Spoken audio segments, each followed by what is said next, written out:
Eamon Khan here for Seconds Out with the one and only top trainer Dave Coldwell. I feel like I've learned a lot before the cameras even started rolling, but that's for another day. But I will keep you updated with our conversation in the future. First of all, Dave, how you doing, sir? Very good, thanks. Very good. Always like Liverpool fight weekends. I've got a lot of good memories up in Liverpool. Good memories indeed. Looking to make some more this weekend with Muhammad Mustafa Ali. Let's get one out there, obviously, with the name that carries a bit of weight to it too. But let's set the table for him. How have you assessed his progression in the pro ranks heading into his fight this weekend? He's developing nicely. You know, he's 19 today. Actually, it's his birthday today. So as a young 18-year-old, you know, putting his feet into the man's world of professional boxing. Rather than fighting boys. You know, last time he had a fight was 15 years old, so he only ever fighting boys, sparring boys. Then he's had a hand injury, had timeout, come straight in in the men's game. So it took some adjusting and some developing for him. He's learned a lot.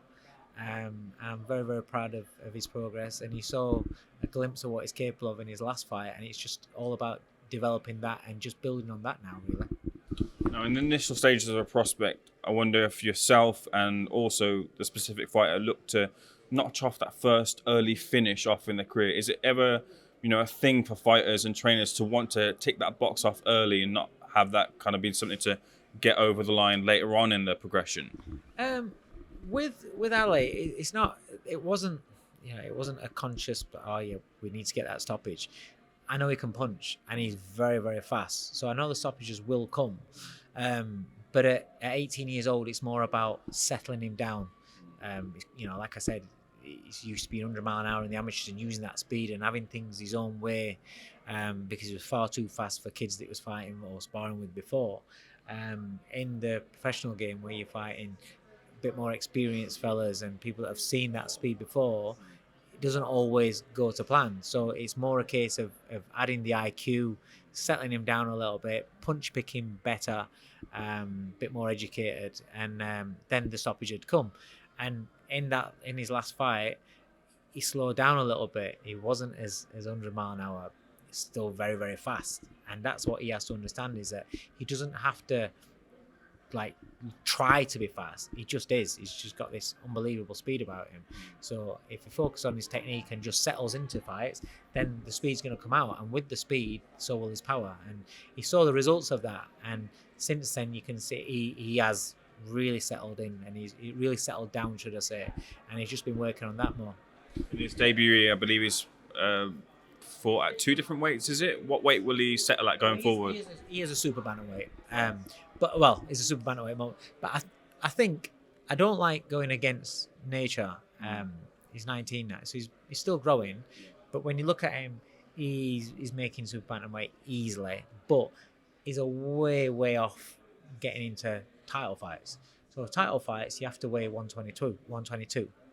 So there's no point in me saying, let's box at bantamweight, which is 118, and him now working to go down to bantamweight. By the time he's fighting for titles, he'll have grown into being a big, strong super bantamweight anyway. So because he's obviously at 19 now, his body's just going to start changing and start developing and start growing. So I don't like going against that. So he'll weigh whatever he's going to weigh, as long as he takes care of the nutrition. He's got a good nutritionist in Lee Rickards. He's doing his S&C with Boxing Science.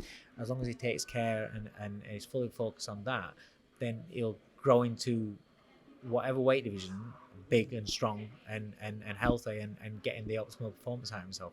When you're looking to mold a fighter who comes through your gym, and you can use Muhammad as an example here, what are the key kind of indications you're looking for to say that this fighter's taken on board the things that I'm teaching him, and we have something here, we have something that we can work with, and we have someone who has high potential here? What are the key indications that you see that gives you that confidence when you're with him on a day-to-day basis, or any other prospect coming through? Do you know what, for me, a lot of it's attitude. Anybody can perform great when they feel great. Anybody can enjoy what they're doing and express themselves when they're getting it their own way and when they're comfortable. How do you react when you're in a tough spot? How do you react when you're perhaps you're not getting that combination off. You're not getting that move off. In sparring against a certain person, you're just not quite being able to deal with them. Do you fold, or do you just go, okay, I understand. I need to correct that. I need to try this. Let's go again. Don't work again. Okay. And keep that same mentality where they're still willing to try. And then they start seeing the little increments where things start shifting in their favour. Things start, start working out a little bit better. Or do they fold before that? When you have a tough spar, when it's not nice, and when you're under pressure, mental, physical pressure for every minute of that round, do you fold, or do you press the panic button, or do you stay calm and just ride those moments out and figure out the puzzle? I like to see how people react to adversity more than somebody coming into my gym looking $1 million in sparring every spar. That don't mean anything to me. It's nice, but it doesn't tell me a lot about that boxer, about that person. He's from the Leicester area, I believe, right? I can't think of too many fighters that came through. The one that comes to my mind right now is Sam Bowen. Is there any others? Chris Hyatt was from Leicester. Former middleweight champion, former middleweight world champion. But that's going back in the day. I think there was Hyatt. There was Martin Conception, people like that, but not really a lot, I don't think. Yeah, because I'm from the West Midlands, and that's sort of the surrounding area as well. And I feel like there's some fighters coming through now, really kind of giving that rejuvenation to that area, and hopefully can headline big cards in the future. Birmingham is an area which has had big fights in the past, but not quite recently. I think Eddie and other promoters are trying to, develop that area again. But do you feel that it's important for Muhammad to ride the wave of this new rejuvenation of talent and lead it as well himself too, to capitalise on that hopeful momentum? 100%, yeah. What I like about him, he's got very good temperament. When I took him out to America, and his little face when he didn't realise that he'd just sparred 6 rounds with Joshua Franco, who was world champion at the time.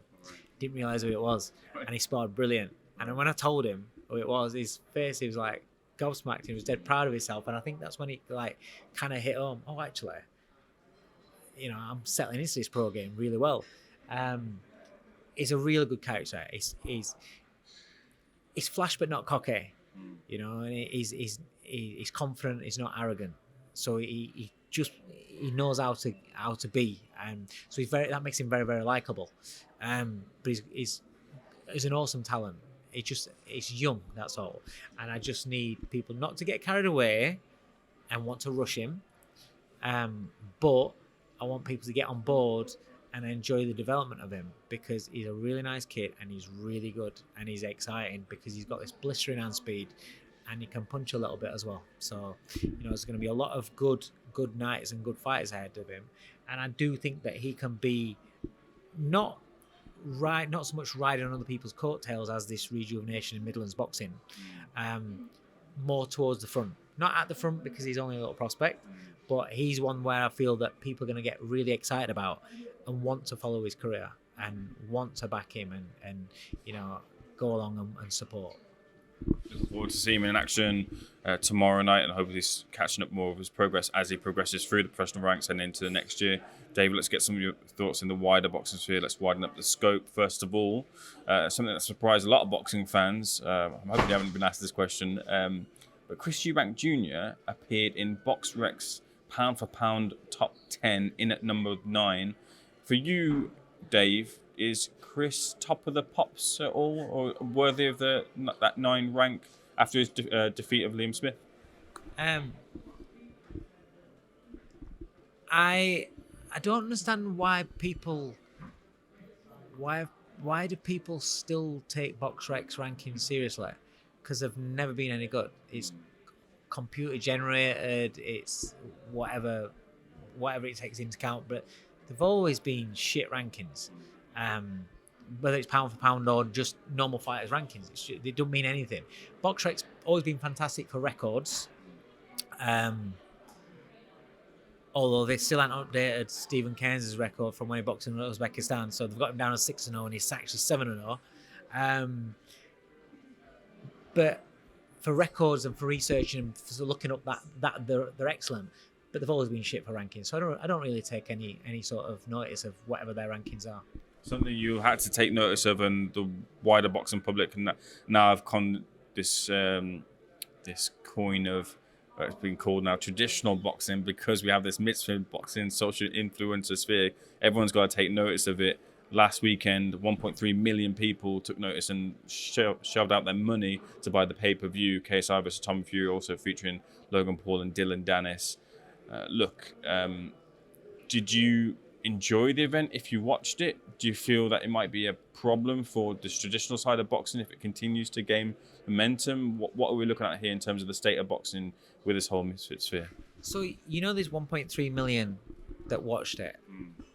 How many of them do you think are the traditional, not traditional, the type of boxing fans that'll come along tomorrow, that'll go along to York Hall, to Carl Grieve shows, to Steffi Bull shows, etc., etc. Actual boxing fans, how many of them 1.3 million do you think were among them? A very, very small percentage. Right, so it's a different audience, isn't it? So that's what I'm trying to get at, right? So that is a different audience. That's like saying football gets 75,000, Man United get 75,000 fans in every week or every time they play at home at Old Trafford, right? None of them are Liverpool fans that get 60, 70,000, whatever it is at Anfield. It's a different audience, right? There's room in the world for different audiences to watch different things. Misfits isn't professional boxing. People that get upset about it and say it shouldn't be allowed to happen, well,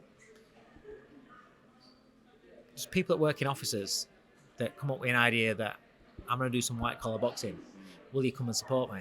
So the mates buy tickets to go and watch them fight and take up boxing, where they do this bit of training and then they go and have a fight and everybody makes a song and dance and enjoys the night and just go and watch them.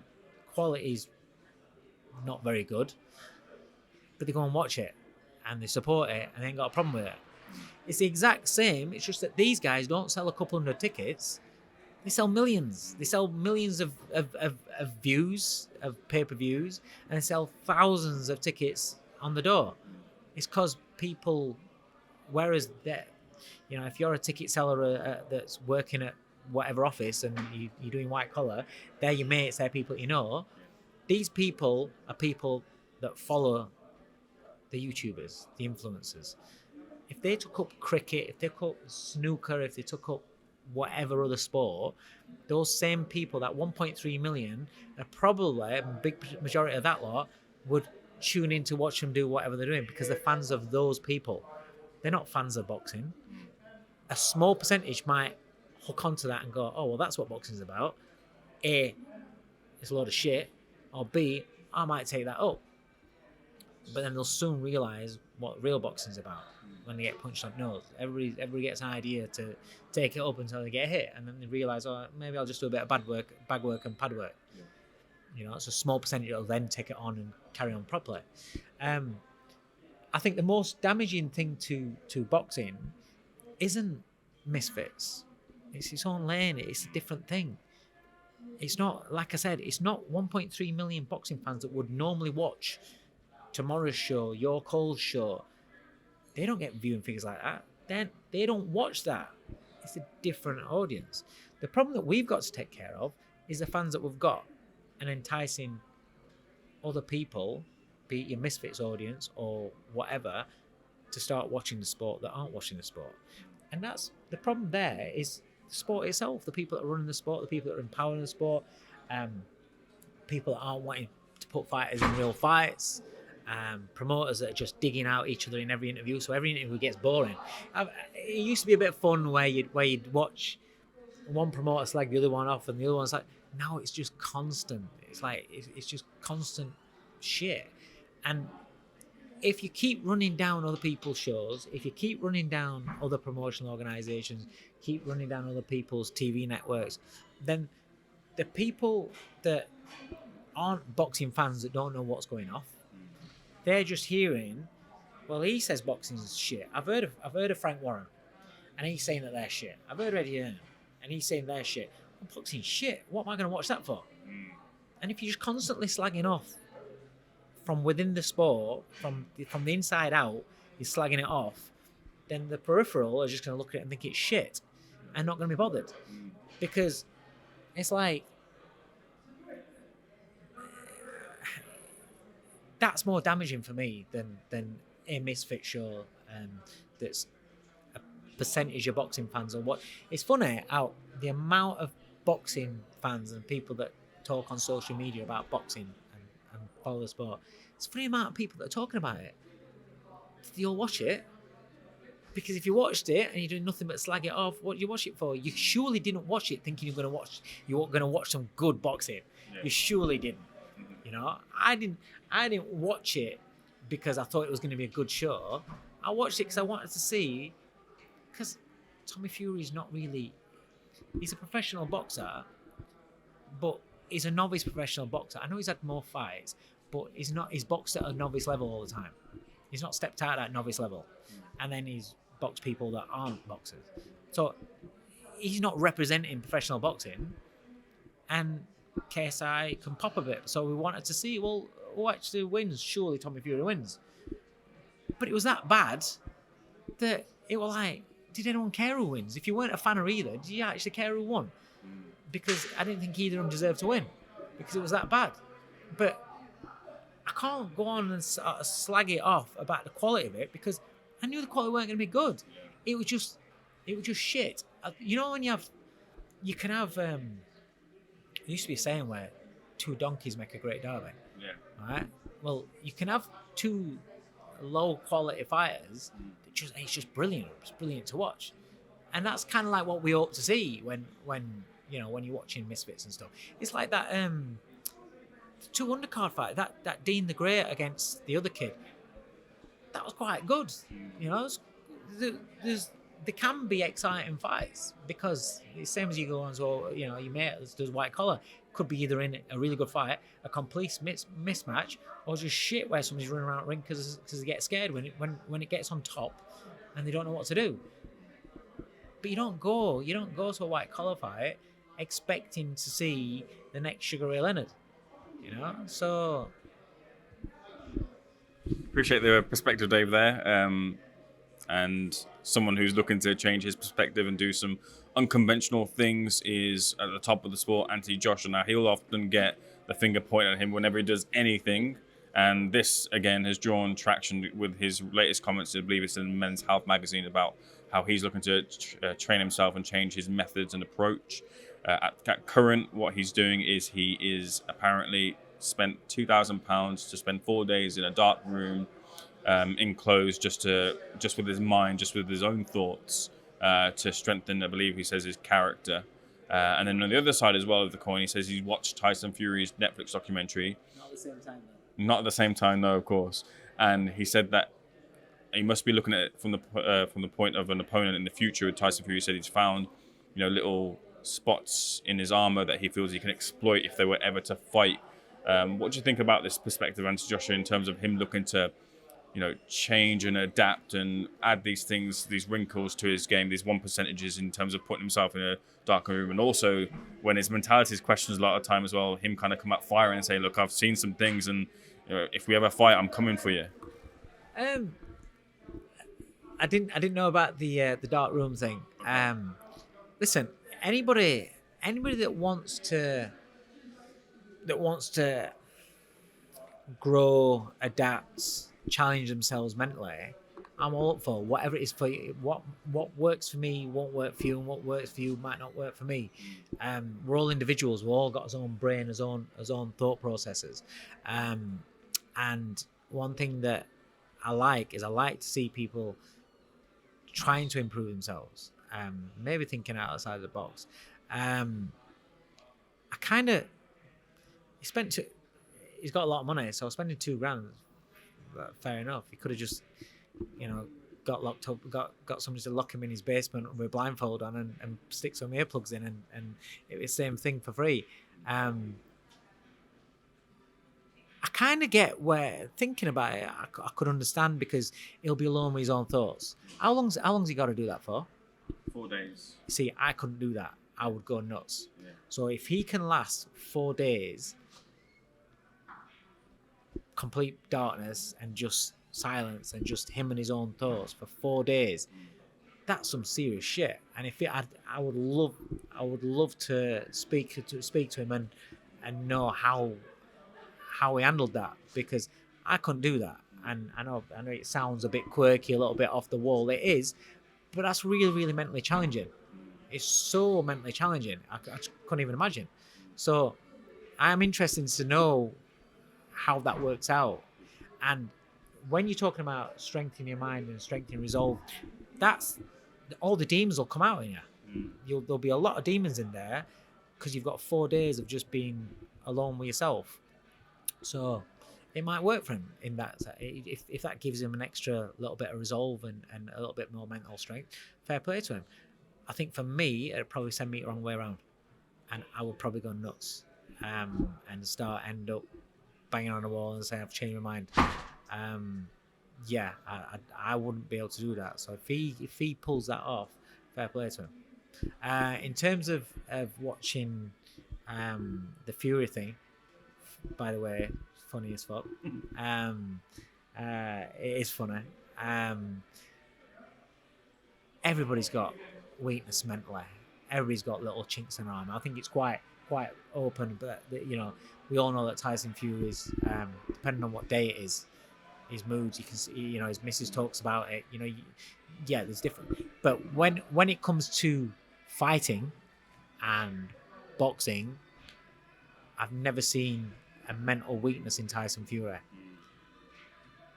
I think that's one aspect of his life where I feel as though he's fully in control of. Once he's in that ring, I feel as though he's fully in control of that. So, if that makes Anthony Joshua feel more confident in being. Listen, we all look at when we've got an opponent, we all look at him and we look at him. We read into press conferences. It's two people talking. And you think, he's got in his head, that's it. He's going to get beat. You look at weigh-ins. He looked away first. Everybody looks into little things and tries to take a little bit from there. And it's not that you might be spotting a weakness in them. You're spotting something that you're perceiving that'll give you a little bit more confidence in you. And if that works for you, then that's, that obviously that's a benefit to you. Whether that translates into a result when it matters can be a different thing. To draw this interview to a close, I want to ask you 2 final questions. Penultimately, I want to shift into last time we spoke, which was in Sheffield. You had Lee Wood versus Josh Warrington, and you had your charge Hopi on the card too. First of all, for Lee, he pulled victory out the jaws of defeat there, a very rocky-ish moment there, one that will be highlighted for many years to come. It didn't seem like it was apparent that it was going to come, but what a moment for him. What would you like to see next for him? I'd like him to get his City Ground fight. I know that'd be the icing on the cake for him. He ticks every box. Everything that he's doing now is a bit of a bonus. But his wish and his dream is to do the City Ground. So I would like that. I think realistically, it could go there and half fill it with a fight against whoever. But I think for a fight to fill it, I think it's a rematch, isn't it? Warrington. I think especially on the back of Warrington being unhappy, and he'll make a lot of noise about the stoppage in the build-up to a rematch, and some people will be should it, shouldn't have. I think it sells. I think that'll be the one that is the closest to a sellout at a football stadium like that. Finally, look, hope you're getting a tremendous win against Conor Coghill. But best thought to talk about Conor as an unfortunate consequence. Obviously, he's suffered a bleed on the brain. He's currently in hospital, I think, in a stable condition. I've got told that he's been told he can leave hospital. So brilliant. Okay. Everything seems to be good. It was horrible. It was horrible. It was shocking when we found out. Like a week later it was. He was away with his family. And I've been in touch with him since the fight, and because he said some really nice things in the ring. Said he'd looking forward to any time we needed him to come and spar with Opie, going forward. Then he was up for that. He was a really nice kid. So then to hear that he was taken to hospital or went to a hospital because he was suffering from headaches. And he was told that he had a bleed on the brain. That was awful. That was, and obviously it's very it's worrying. I spoke to his manager Steffi Bull. He was in bits as well. But thankfully it's not. It didn't get any worse, and he's been told that he can leave hospital. That's what I've got told today. So that's good news. That's brilliant news, because I thought we were going to end up on a little bit of a down and up. That's good to hear. Appreciate that, Dave. Thanks for speaking to Seconds Out. Thank you for delivering that update. We'll catch up very soon. All the best for the weekend.